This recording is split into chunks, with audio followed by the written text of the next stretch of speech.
including mine. I live in Illinois. Weed is recreational now, and so all Yep. these head shops have popped up and dispensaries. I've got a dispensary 2 minutes from my house, and no one is capitalizing on putting stoner comics in these indie stoner comics in these shops, and they are everywhere. There's a dozen of them within a 5 mile radius of my house, and I live in a small town. I live in a small town outside St. Louis, and I'm not even talking the St. Louis side. I'm talking the Illinois side. There's like a dozen of these shops within a 5 mile radius of my house. So too many dabs. I was thinking, like, what can I do that's explicitly stoner, so that I can, because I can put, I can put Space Worms in a stoner shop, and there's tons of weed smoking and drug use, and here's a set of characters right here that are sharing bongs together. If you guys can see that.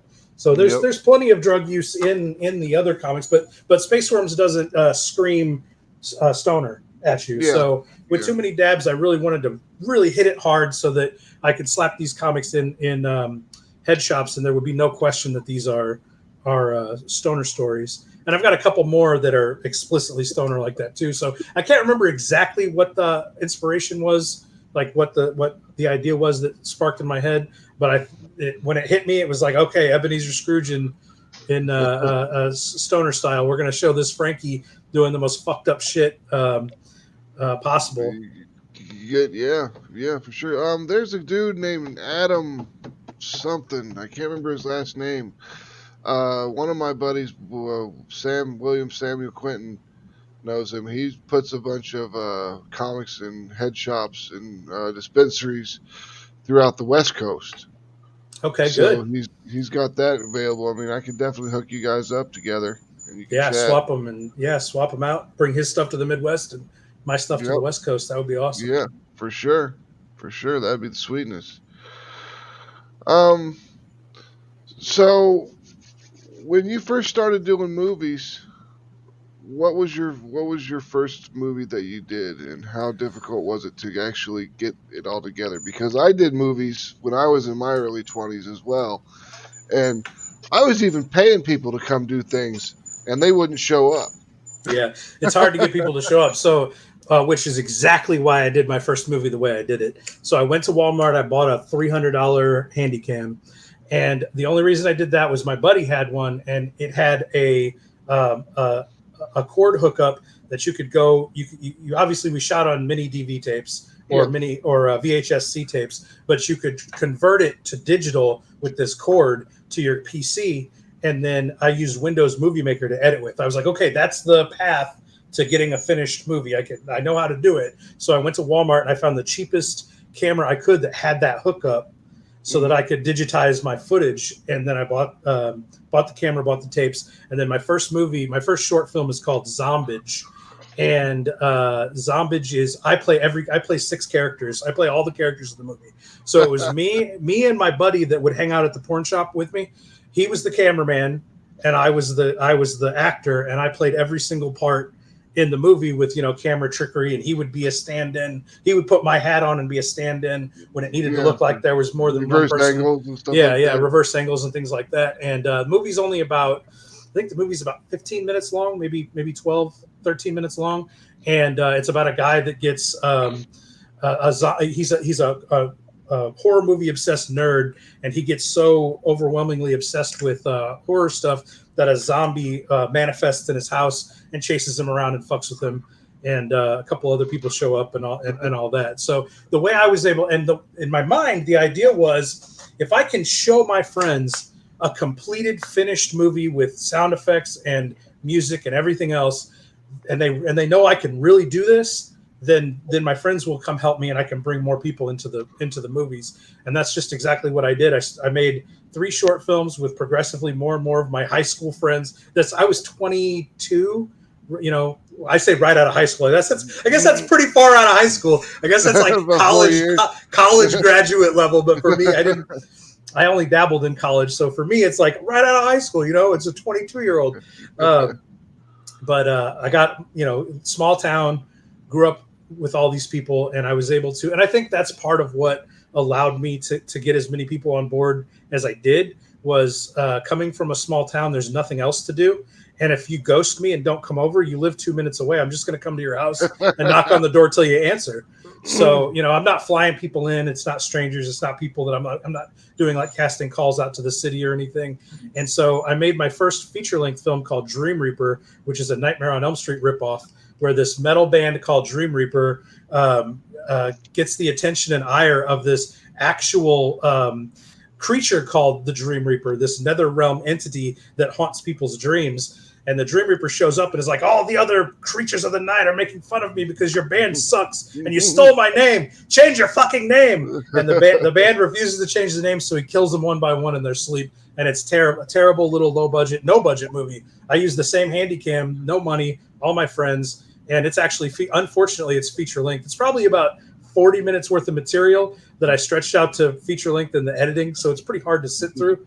But then I put that on DVD with a commentary, behind the scenes videos, and started taking that to horror conventions and selling it at conventions. And then, taking the pictures and videos from conventions, putting them, now my space is starting to become a thing. So you can kind of show videos and things. YouTube is maybe 5 minutes old, so you can put little clips on YouTube and things. And people started contacting me from out of town now saying, hey, I saw your shit on MySpace. I want to be in your stuff. And so it just snowballed bigger and bigger until, I was doing pretty much whatever I wanted. That's a good way to do it. And so what differences did you have to overcome going from movies to comics? I mean, because comics is basically like what? It's storyboarding your movie. It was really easy because of that. And I tell people that, having gone through, so being my own cinematographer and stuff and doing my own storyboarding, I had to learn the art of film and the art of framing and all that with movies. And for really complicated sequences, I would have to sit down and storyboard, okay, this is the way the camera has to point in this cut, and then this cut, then it has to cut to this. And so coming to comics, it's like you're literally just drawing a storyboard. I write the scripts for comics the exact same way that I write them for movies, because to me it's the same thing. All I'm doing is drawing the pictures of the movie. So for me it came very, very naturally. Cool. Having had that experience. Hell yeah. I mean, because I've worked on a few films, shot on video stuff mostly. They're feature length, but I mean, I was a production assistant, and then I was an AD. So, I've done some movie stuff in my past, but with comic books, I like it so much better because there's just no budget. It's just whatever I can come up with, and the artist can draw. So, it's fantastic. Doing comics is the pinnacle of what I could be doing, with what I was thinking about.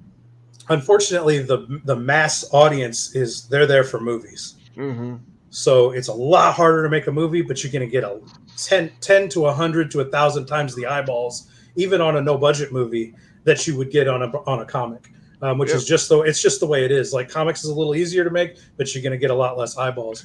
Back to that question it wasn't really a question. It was a comment you made about how you couldn't get people to show up even when you pay them. My solution to that was to work us to death. Was to basically I would get all my cast together on a Friday, and we would shoot all night Friday night till 2 or 3 in the morning. Get them all up at 7 a.m. on Saturday, work all the way through till 3 a.m. again on Saturday, get them up early on Sunday, and try to finish everything that particular crew was going to be involved in, and then send them away, and hopefully never have to talk to them again if they decide to find Jesus or dye their hair or get pregnant or there's so many excuses people make to not have to come back and work on a movie, because working on movies is grueling and boring and repetitive. And when you actually get there and you're on the set, it just it just sucks. So my what I would do is I would just take my story, I would plot it out to where I would have this set of people here on this on this set of days, another set of people on this set of days, and then the final set of people on this set of days, and basically block them all out and shoot them all. Would I have them all when they're wrangled, get them finished, send them away, next set of people, send them away. And so I would manage it that way. And I've never started shooting a movie that I wasn't able to finish by doing it that way, by anticipating that nobody would ever want to work with me again. And the ironic thing is most of the people from my first movie, Dream Reaper, have been in every single one of my movies. They never fucked me, but I always treated them like they were going to. All right, you motherfuckers that have done this with me 5 times, let's all shoot this all. And they would beg me, please, I'll come back on Tuesday. Let's finish this on Tuesday. No, fuck you. We're gonna do 3 more hours tonight. we gotta finish it. We gotta finish it now. Hey, so Facebook user, who's that? Sorry, you're not showing up. If it's Lawrence, Hey Lawrence, what's up, Raw Dog? He's one of the artists too. I think that might be. Yeah. By the way, I got another backer. Thank you guys. Woo! Yeah, 3% funded. And that means we got to give you the. Am I a boomer? Huh? Am I a boomer? Huh? Boom!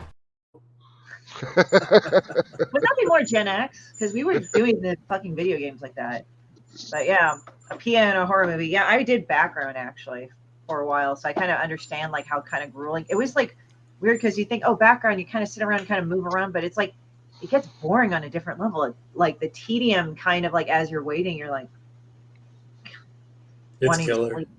Yeah. It's killer. I would tell my people, go to sleep, go lay out, go get in the car and get comfortable because it's going to be 3 hours before I get to you.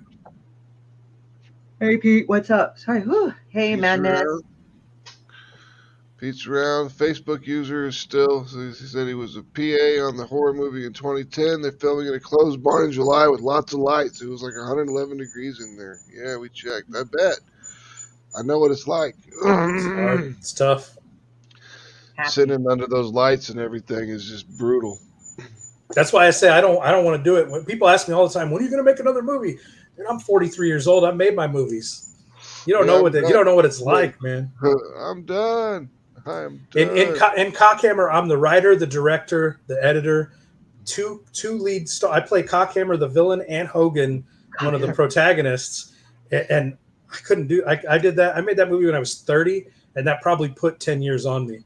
It probably aged me 10 years because I made a couple more movies after that, but I was like, you know what? Fuck this. Yeah, I don't blame you.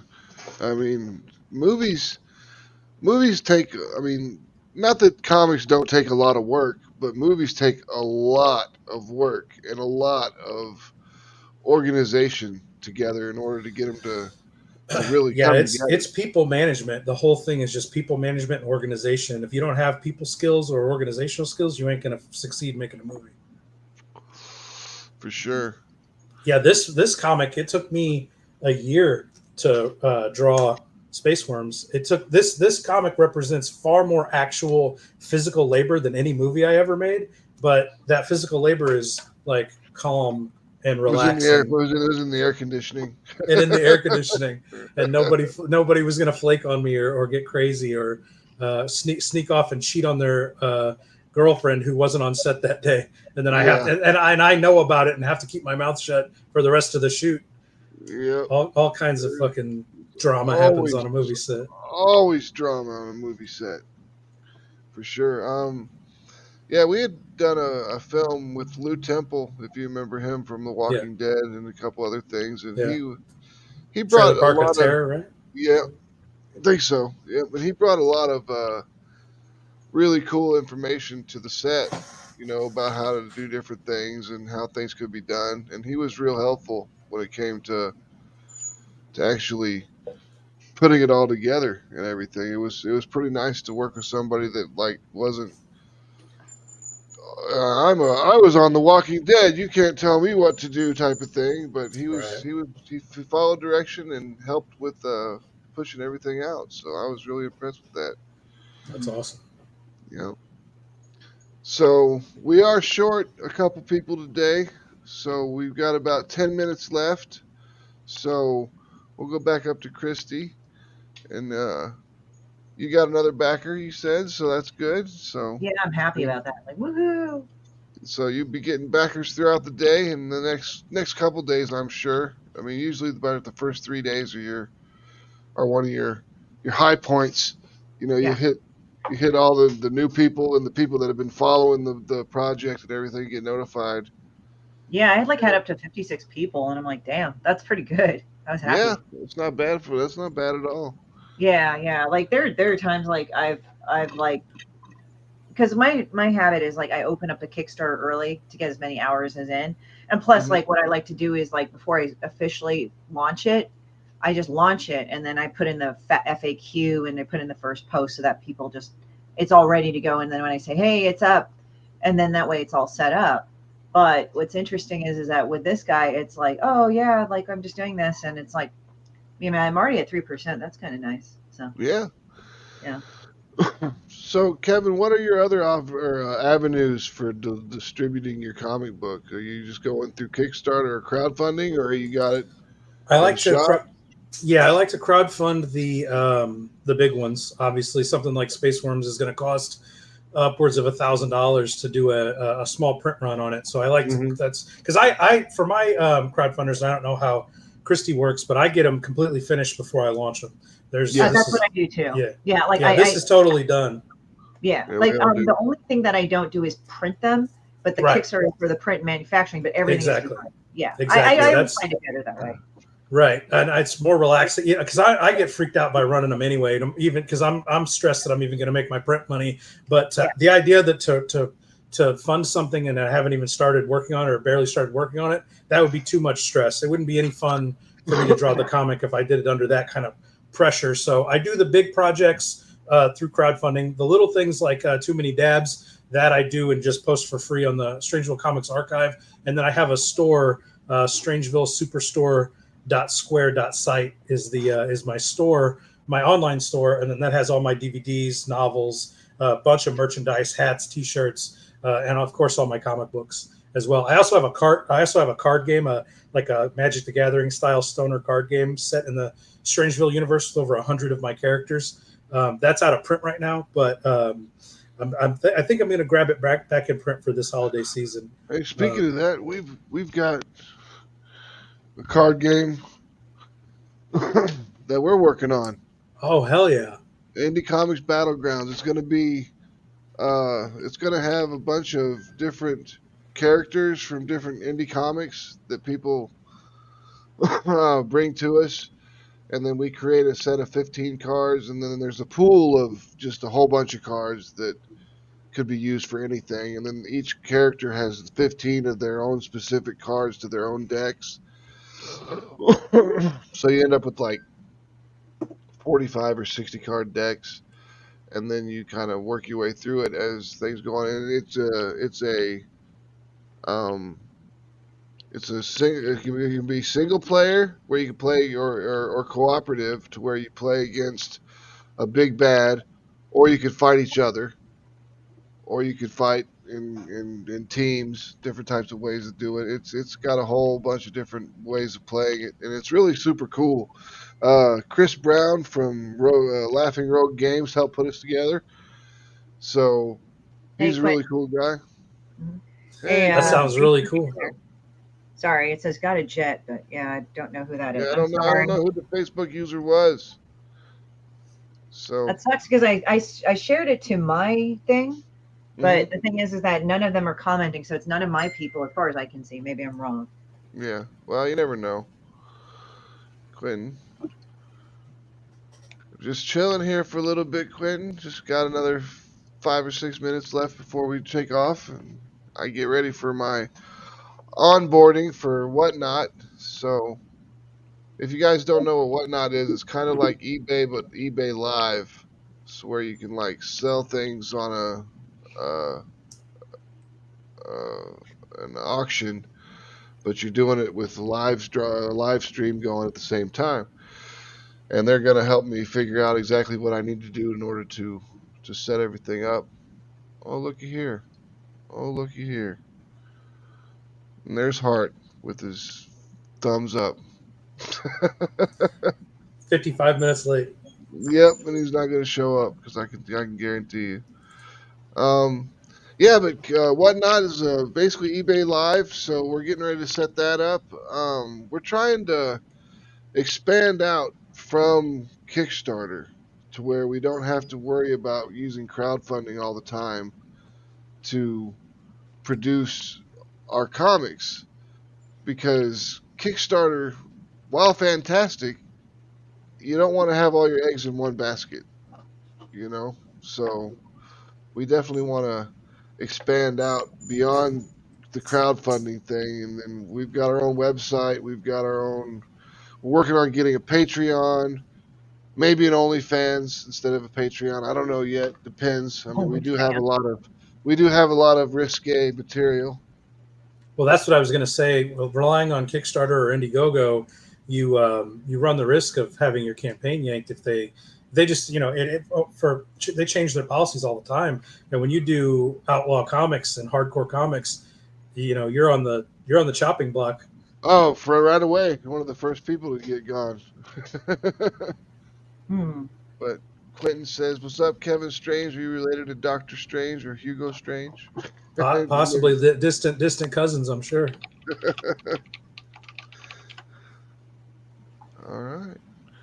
Well, let's take a look at Christie's Kickstarter again real quick.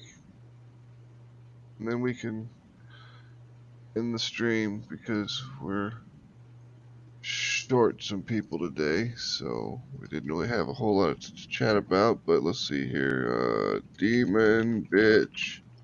Right. Demon Bitch, I hate you all. Kickstarter.